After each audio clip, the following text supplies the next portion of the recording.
Hello, Sam Nielsen here, and welcome to Middle Earth's Magical Creatures. Today we will be talking about the Greater Misty Mountain Hawk and its life among the Misty Mountains themselves.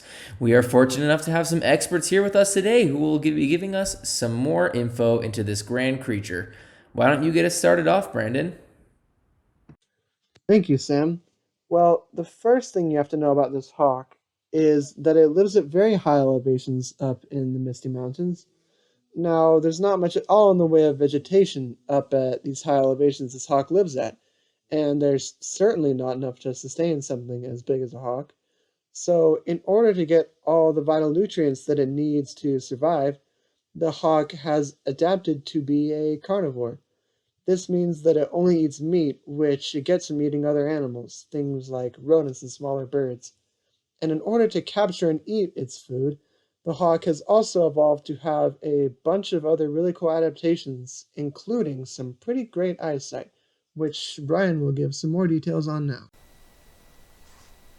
Alright, like Brandon said, I've got more to say on the hawk's incredible eyesight.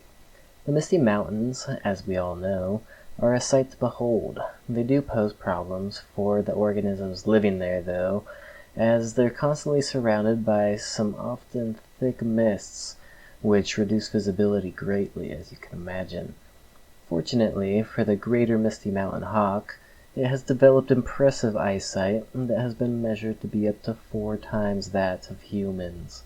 This allows for the hawk to see through the mists or other elements in order to successfully navigate the expansive and sometimes dangerous landscape of the Misty Mountains. This improved eyesight also gives it an upper hand on its prey, as it's able to easily pick them out from the sky where it spends a lot of its time.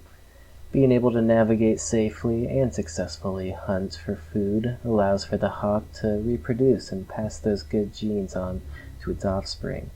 How incredible is that? I will now pass it on to Jalen, who has a little bit more to tell us about its ability to fly for so long without getting tired.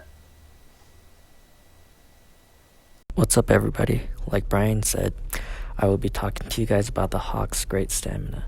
Because of how expansive the Misty Mountains are, stamina plays a very important role in the hawk's life. Hunting for food or materials for their home may possibly take a very long time for the hawk. It will also be a critical factor in avoiding its own predators so it doesn't get caught off guard while regaining energy.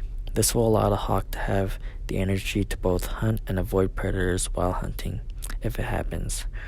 With stamina, the hawk will be able to survive in the environment and will give the hawk advantage against other hawks.